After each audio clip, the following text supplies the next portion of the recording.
You know what Backpacking America is, right? It's fucking awesome.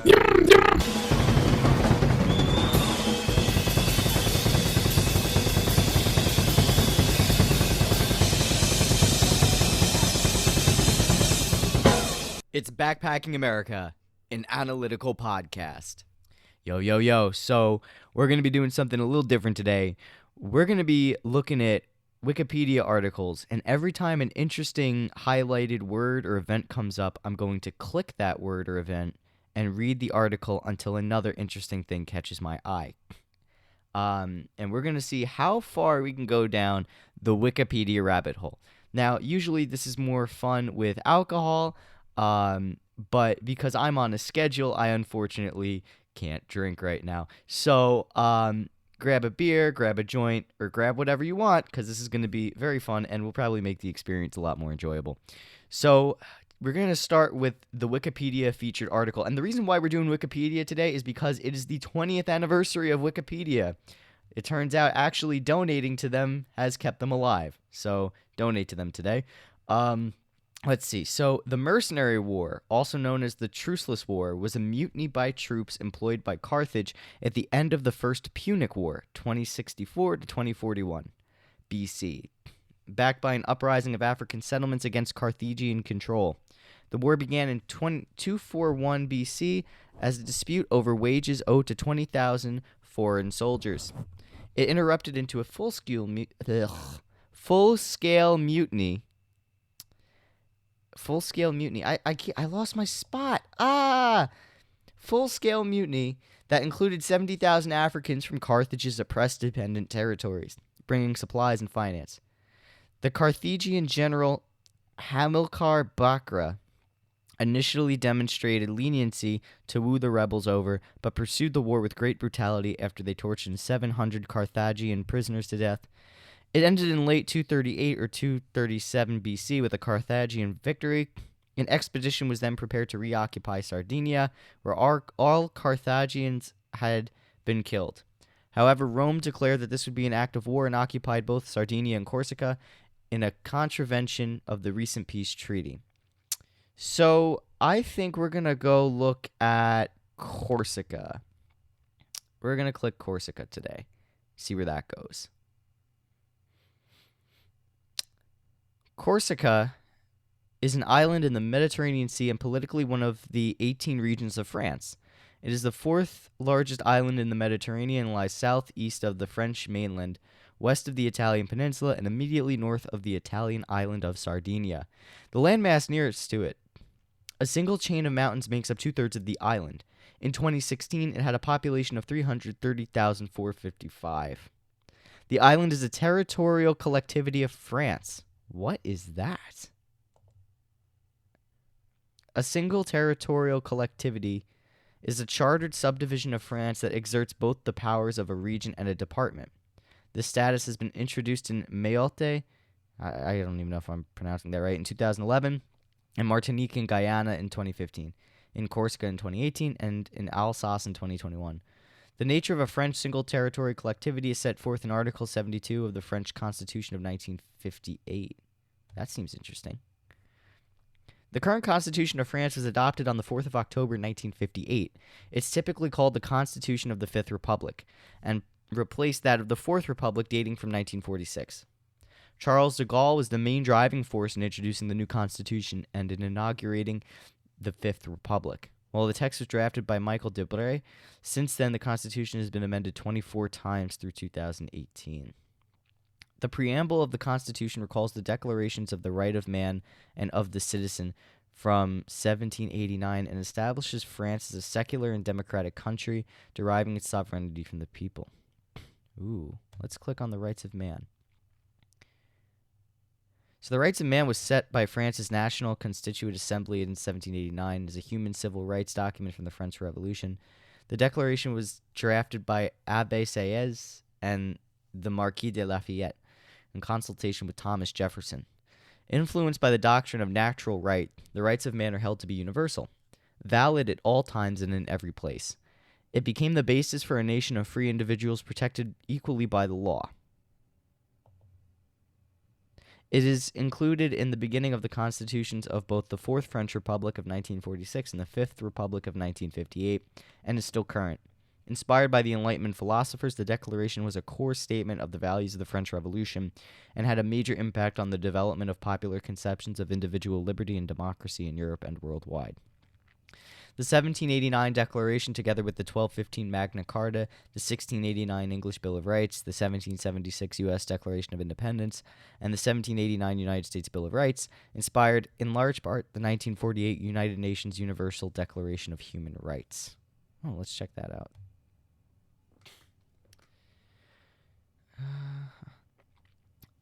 The UDHR is an international document adopted by the UN General Assembly that enshrines the rights and freedoms of all human beings. It was accepted by the General Assembly as Resolution 217 at its third session on December 10, 1948, at the Palais des Chaillot in Paris, France. Of the 58 members of the United Nations at the time, 48 voted in favor, none against, 8 abstained, and 2 did not vote. Considered a foundational text in the history of human and civil rights, the Declaration consists of 30 articles detailing individuals' basic rights and fundamental freedoms, and affirming their universal character as inherent, inalienable, and applicable to all human beings. Adopted as a common standard of achievement for all peoples and all nations, the UDHR commits nations to recognize all humans as being born free and equal in dignity and rights, regardless of nationality, place of residence, gender, national or ethnic origin, color, religion, language, or any other status. If only the UN actually enforced that. The Declaration is considered a milestone document for its universalist language, which makes no reference to a particular culture, political system, or religion. It has directly inspired the development of international human rights laws and was the first step in the formulation of the International Bill of Human Rights, which was completed in 1966 and came into force in 1976. Although not legally binding, so it's nothing, the contents of the UDHR have been elaborated and incorporated into subsequent international treaties, regional human rights instruments, and national constitutions and legal codes. Okay, that's good. All 193 member states of the UN have ratified at least one of the 9 binding treaties influenced by the Declaration, with the vast majority ratifying 4 or more. Some legal scholars have argued that because countries have consistently invoked the Declaration for more than 50 years, it has become binding as part of customary international law. What is customary international law? It's an aspect of international law involving the principle of custom along with general principles of law and treaties. Custom is considered by the International Court of Justice jurists, the United Nations, and its member states to be among the primary sources of international law. Many governments accept in principle the existence of customary international law, although there are differing opinions as to what rules are contained in it. In 1950, the International Law Commission listed the following sources as forms of evidence of customary international law: treaties, decisions of national and international courts, national legislation, opinions of national legal advisors, diplomatic correspondence, and practice of international organizations.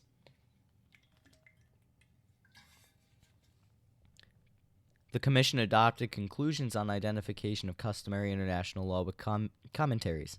The UN General Assembly welcomed the conclusions and encouraged their widest possible dissemination.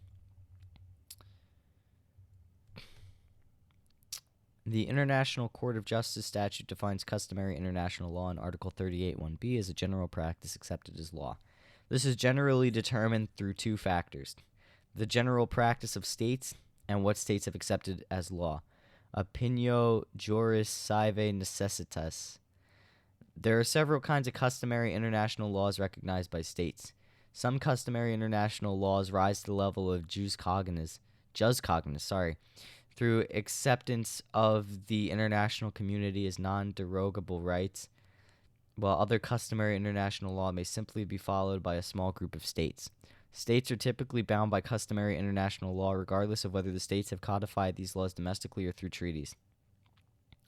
Jus cogens, a peremptory norm, is a fundamental principle of international law which is accepted by the international community of states as a norm from which no derogation is ever permitted, non-derogable. These norms are rooted in natural law principles, and any laws conflicting with it should be considered null and void. Examples include various international crimes. International crimes. A state violates customary international law if it permits or engages in slavery, torture, genocide, war of aggression, or crimes against humanity. Oh, so the United States. Let's look at wars of aggression. A war of aggression, sometimes also war of conquest, is a military conflict waged without the justification of self-defense, usually for territorial gain and subjugation. Wars without international legality can be considered wars of aggression. However, this alone usually does not constitute the definition of war of aggression. Certain wars may be unlawful but not aggressive. A war to settle a boundary dispute where the interior has a reasonable claim and limited aims is one example. In the judgment of the International Military Tribunal at Nuremberg. Oh, we're looking at that. The Nuremberg trials were a series of military tribunals held after World War II by Allied forces under international law and the laws of war. Oh, God, yay, convicting Nazis. Love it. The trials were most notable for the prosecution of prominent members of the political, military, judicial, and economic leadership of Nazi Germany. See, now this is wonderful. This is topical. Fascism getting completely fucked. God, this is soul food to me. This is soul food to me. The leadership of Nazi Germany who planned, carried out, and otherwise participated in the Holocaust and other war crimes. The trials were held in Nuremberg, Germany, and their decisions marked a turning point between classical and contemporary international law. The first and best known of the trials was that of the major war crimes before the International Military Tribunal. It was described as the greatest trial in history by Sir Norman Burkitt, one of the British judges present throughout. Held between the 20th of November 1945 and the 1st of October 1946, the tribunal was given the task of trying 24 of the most important political and military leaders of the Third Reich. Primarily treated here as the first trial conducted by the International Military Tribunal. Further trials of lesser war criminals were conducted under Control Council Law Number 10 at the U.S. Nuremberg Military Tribunal, which included doctor's trial and judge's trial. So let's look at some of the contents of this article. Hypocrisy of allied nations. This is going to get weird. Jackson, in a letter discussing the weaknesses of the trial in October 1945, told President Truman that the Allies themselves have done or are doing some of the very things we are prosecuting the Germans for, including violations of the Geneva Convention and the Soviet Union's aggression against the Baltic states. One of the charges... Aggression against the Baltic states? Okay. I don't think so, but whatever. One of the charges brought against Keitel, Jodl, and Ribbentrop included conspiracy to commit aggression against Poland in 1939. However, Soviet leaders were not tried for their part in the German-Soviet non-aggression pact. Yeah, because it was a non-aggression pact, and the Soviet Union liberated Eastern Poland. So, yeah. The Great Purges, blah, blah, blah, counter-revolutionary bullshit. Oh, the Katyn Forest. So yeah, so basically, there's this ongoing theory that either the Germans or the Soviets killed a bunch of Polish officers in the Katyn Forest near Smolensk, and the communists are saying that the Germans did it, and people that are in liberal democratic ideologies or fascists say that the Soviets did it. So let's check that out. So the massacre was a series of mass executions of nearly 22,000 Polish military officers carried out by the Soviet Union, specifically the NKVD, or the People's Commissariat for Internal Affairs, in April and May 1940. Though the killings occurred in the Kalinin and Kharkiv prisons and elsewhere, the massacre is named after the Katyn Forest, where some of the mass graves were first discovered. The massacre was initiated in NKVD Chief Lavrenti Beria's proposal to Stalin to execute all captive members of the Polish officer corps, approved by the Soviet Politburo and led by Joseph Stalin. I really don't think that's true, but okay. Of the total killed, about 8,000 were officers imprisoned during the 1939 Soviet invasion. Another 6,000 were police officers, and the remaining 8,000 were Polish intelligentsia. The Soviets deemed to be intelligence agents, gendarmes, landowners, saboteurs, factory owners, lawyers, officials, and priests. The Polish army officer class was representative of the multi-ethnic Polish state. The murdered included ethnic Poles, Polish Ukrainians, Belarusians, Polish Jews, including the chief rabbi of the Polish army, Baruch Steinberg. Let's look at the Polish Jewish history. So let's look at Polish Jews. The history of Jews in Poland dates back at least 1,000 years. For centuries, Poland was home to the largest and most significant Jewish community in the world. Poland was a principal center of Jewish culture because of the long period of statutory religious tolerance and social autonomy, which ended after the partitions of Poland in the 18th century. During World War II, there was nearly complete genocidal destruction of the Polish Jewish community by Nazi Germany and its collaborators during the German occupation of Poland between 1939 and 1945, called the Holocaust. Since the fall of communism in Poland, there has been a renewed interest in Jewish culture, featuring an annual Jewish Culture Festival, new study programs at Polish secondary schools and universities, and the opening of Warsaw's Museum of the History of Polish Jews. From the founding of the Kingdom of Poland in 1025 until the early years of the Polish-Lithuanian Commonwealth. What is that? The Polish-Lithuanian Commonwealth, formerly known as the Crown of the Kingdom of Poland and the Grand Duchy of Lithuania, and after 1791, the Commonwealth of Poland was a country and by Federation of Poland and Lithuania, ruled by a common monarch and real union, who was both King of Poland and Grand Duke of Lithuania.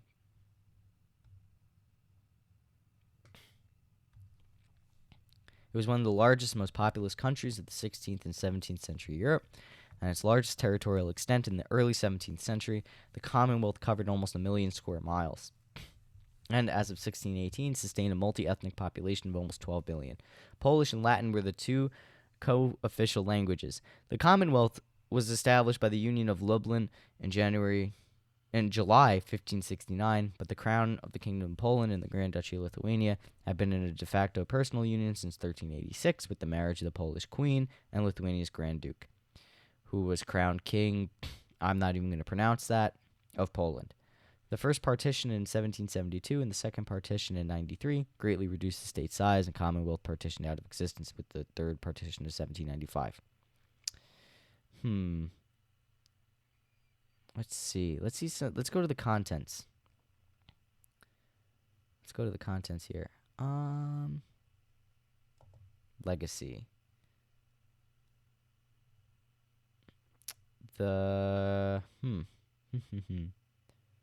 Let's go to World War I. And I'm not going to read all of this, but let's look for something interesting to start with. So basically, 9 million combat deaths and 13 million civilian deaths were a direct result of World War I. 70 million military personnel were organized. And then after the war, there were genocides and the 1918 Spanish flu pandemic, which caused 17 to 100 million deaths worldwide. So let's look at the Spanish flu, because that's also very topical, and a lot of people don't know this, but those old heaters, those like radiator heaters, those were actually built and designed during the Spanish flu because you had to keep your windows open to air out the flu and to constantly have fresh air coming in. So engineers were like, how do we keep people warm in the winter while still airing out their apartments and their tenements? So basically they designed those heaters to be so hot that you could keep your windows open but still be warm. So that's why those heaters are very hot, and they're all over the place in New York City. So the 1918 flu pandemic was an unusually deadly influenza pandemic caused by the H1N1 influenza A virus. It lasted from February 1918 to April 1920, infected 500 million people, which was about a third of the world's population, in 4 waves. The death toll is typically estimated to have been somewhere between 20 and 50 million, although some estimates range from a conservative 17 million to a possible high of 100 million, making it one of the deadliest pandemics in human history. So this disease was from 1918 to April 1920, so it was about 2 years. We're approaching about 1 year with the COVID pandemic, if that's any indication of how long this is going to go on for. The first observations of illness and mortality were documented in the U.S., ironically in Kansas, in March 1918, and then in April in France, Germany, and the United Kingdom. To maintain morale, World War I censors minimized these early reports.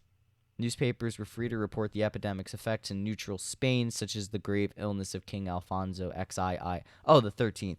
And these stories created a false impression of Spain as especially hard hit, which is why it's called the Spanish flu. This gave rise to... Oh, yep, I just read that. Historical and epidemiological data are inadequate to identify with certainty the pandemic's geographical origin, but varying views as to its location. So most of the outbreaks disproportionately killed the very young and the very old, with a higher survival rate for those in between. But the Spanish flu pandemic resulted in a higher than expected mortality rate for young adults. Scientists offer several possible explanations for the high mortality rate of the 1918 pandemic, including a severe 6-year climate anomaly that affected the migration of disease vectors and increased the likelihood of the spread of the disease through bodies of water. So when there's the claim that global warming will spread diseases faster and quicker and make them more deadly, that's very true, because that's how the Spanish flu was so deadly. So some of the analysis showed that the virus to be particularly deadly because it triggers a cytokine storm, which ravages the stronger immune system of young adults. In contrast, the 2007 analysis of medical journals from the period of the pandemic found that the viral infection was no more aggressive than previous influenza strains. Instead, malnourishment, overcrowded medical camps and hospitals, and poor hygiene, all exacerbated by the recent war, promoted bacterial superinfection. In 1918, the Spanish flu was the first of 2 pandemics caused by the H1N1 virus. The second was the 2009 swine flu pandemic. So let's check out the swine flu pandemic. So this one lasted about 19 months, so from January 2009 to 2010, and was the second of 2 pandemics involving H1N1. First described in April 2009, the virus appeared to be a new strain of H1N1 that resulted from a previous triple reassortment of the bird, swine, and human flu viruses that further combined with the Eurasian pig flu virus, leading to the term swine flu.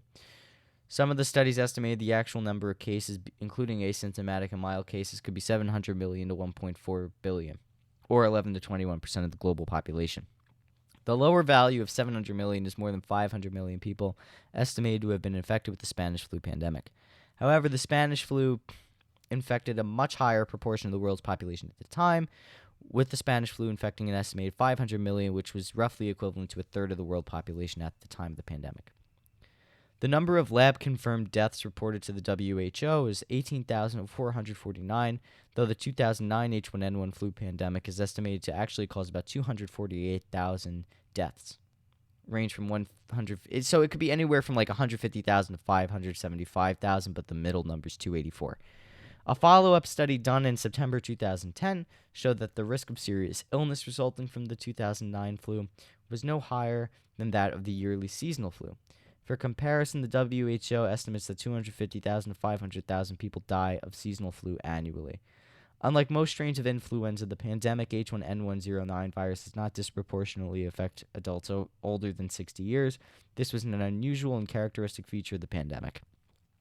So I'd just like to say, too, that a lot of people that are probably listening to this are like, okay, so like if this was such a big deal, how come we're shut down for COVID? And it's because COVID is overwhelming the hospitals. H1N1 and the flu in general don't do that. So that's the only reason we keep everything closed. Because while COVID may be recoverable, it's enough to send everyone to the hospital and overwhelm the system. So that way, if you have a heart attack, a stroke, or any other emergency that could easily be survivable, it won't be survivable because the hospitals are overwhelmed. So that's why everything's shut down. So that way we can get COVID under control so we could reopen, and that way COVID will just be like the common cold or a regular flu in the future. Even in the case of previously healthy people, a small percentage develop pneumonia or acute respiratory distress syndrome. This manifests itself as increased breathing difficulty and typically occurs 3 to 6 days after initial onset of flu symptoms. The pneumonia caused by flu can be either direct viral pneumonia or secondary bacterial pneumonia. A November 2009 New England Journal of Medicine article recommended that the flu patients whose chest x-ray indicates pneumonia receive both antivirals and antibiotics. Let's look at the chest x-rays. A chest radiograph called a chest x-ray or chest film is a projected is a projection radiograph of the chest used to diagnose conditions affecting the chest, its contents, and nearby structures. Chest radiographs are the most common film taken in medicine. Like all methods of radiography, chest radiography employs ionizing radiation in the form of X-rays to generate images of the chest. What is radiography? Let's look at this.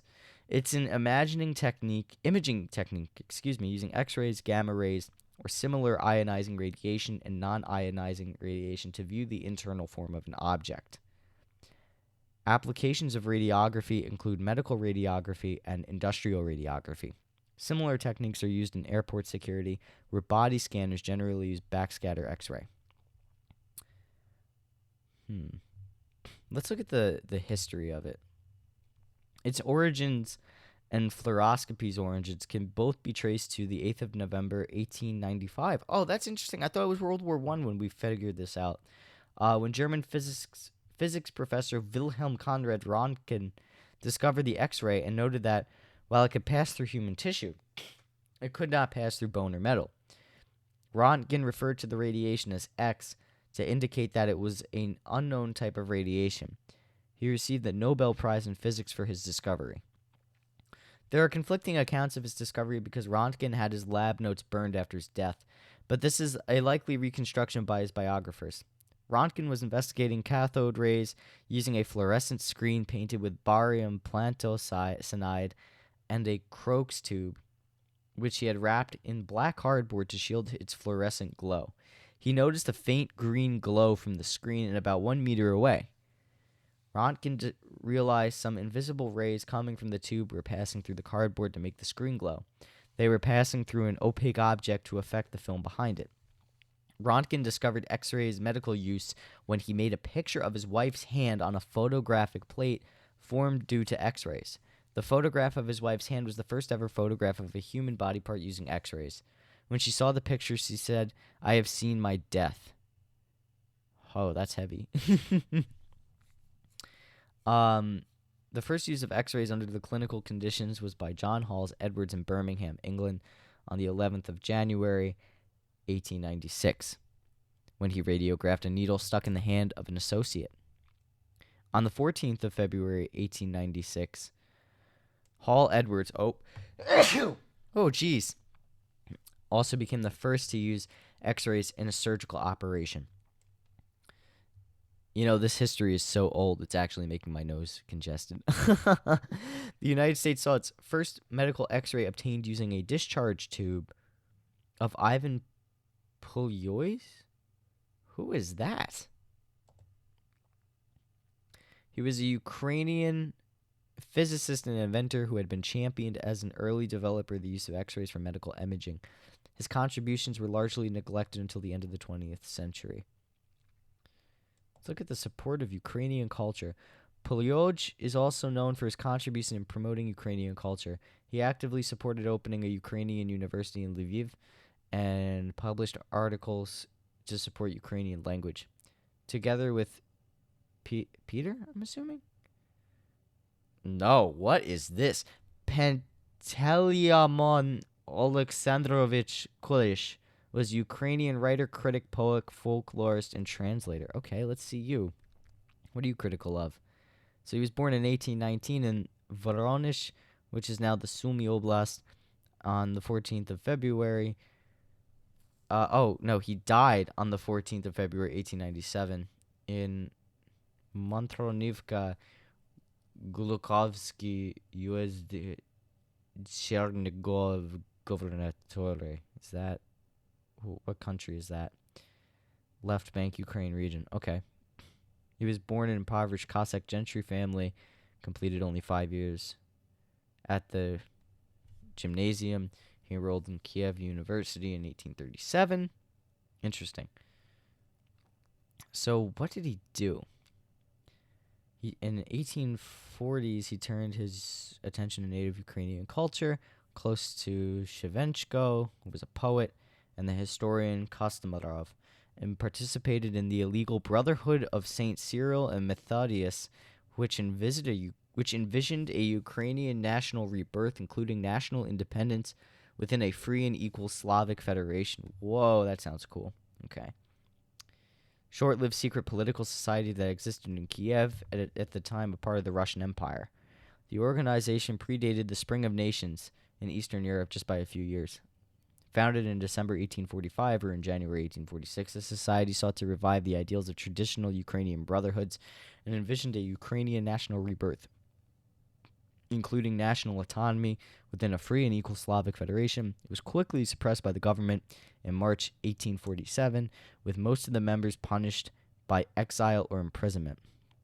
The goals of the society were liberalization of the political and social system of the Imperial Russia in accordance with the members of Christian principles and Slavophile views. Slavophile? What is that? An intellectual movement, I thought it was like pedophile, but for Slavs or something, was an intellectual movement originating from the 19th century that wanted the Russian Empire to be developed upon views and institutions derived from its early history. Slavophiles opposed the influences of Western Europe and Russia. Ah, okay. There were also similar movements in Poland, Serbia, Croatia, Bulgaria, Czechoslovakia. Depending on the historical context, the opposite could be termed Slavophobia, a fear of Slavic culture, or also what some Russian intellectuals called Zapadnichevo, which is Westernism. Let's look at Serbia. Serbia has an interesting history. The Republic of Serbia, landlocked country. Okay, it's just going to go into its basics. The breakup of Yugoslavia. This is an interesting history. Anti-bureaucratic revolution. This ignited tensions between the communist leadership of the other republics and of Yugoslavia and awoke ethnic nationalism across Yugoslavia that eventually resulted in its breakup, fueled by NATO, of course, with Slovenia, Croatia, Bosnia, and Herzegovina, and Macedonia declaring independence during 1991 and 92. Serbia and Montenegro remained together as the Federal Republic of Yugoslavia. However, according to the Badinter Commission, the country is not legally considered a continuation of the former Socialist Federal Republic of Yugoslavia, but a new state. Fueled by ethnic tensions, the Yugoslav Wars erupted, with the most severe conflicts taking place in Croatia and Bosnia, where the large ethnic Serb communities opposed independence from Yugoslavia. The Federal Republic remained outside the conflicts, but provided logistic, military, and financial support to Serb forces in the war. In response, the UN imposed sanctions against Serbia. Let's look at those. Why did they do that? Imposed in response to the Bosnian War, which lasted from 92 to 95, Yugoslavia was placed under a UN embargo. The embargo was lifted following the signing of the Dayton Agreement, which ended the conflict during and after the Kosovo War of 98-99. Yugoslavia was again sanctioned by the UN, EU, and United States following the overthrow of Yugoslav President Milosevic in October 2000. Sanctions against Yugoslavia started to be withdrawn, and most were lifted by January 2001. In popular culture, Serbian comedy film, 3 Palms for 2 Punks and a Babe. Radivoj Andrik. Who's that? Oh, Wikipedia does not have an article for him. Oh, wow. Holy crap. Well, that took 33 minutes to get to the end of the search. So I guess that's the end of our Wikipedia adventure for today. We went from a war in the BCs to a ending on a Serbian actor. So I hope this was very interesting and informative to you guys. I don't know how we got to Serbia after the Punic Wars or something like that, but I hope you guys go on Wikipedia today, enjoy the 20th anniversary of randomly Googling things and presenting it as an actual argument, even though Wikipedia is probably not even a secure source on things, but whatever. Wikipedia is good for getting base knowledge. No, I am not paid to say this, and I hope you guys maybe learned something or were able to pass the time with this. I've always wanted to do something like this. Maybe I'll do another one in the future with more controversial topics, but my voice is tired from reading all these Wikipedia articles, and my brain is kind of rattled from reading some of the H1N1 pandemic stuff. But anyway, thank you again for listening, and until next time. Thanks for listening, y'all. Make sure to give BPA a follow on Instagram at Backpacking America and Twitter at BPA Podcasting. Make sure to like BPA on Facebook and subscribe on YouTube. The links can be found in the podcast description. Until then, take it easy and stay breezy.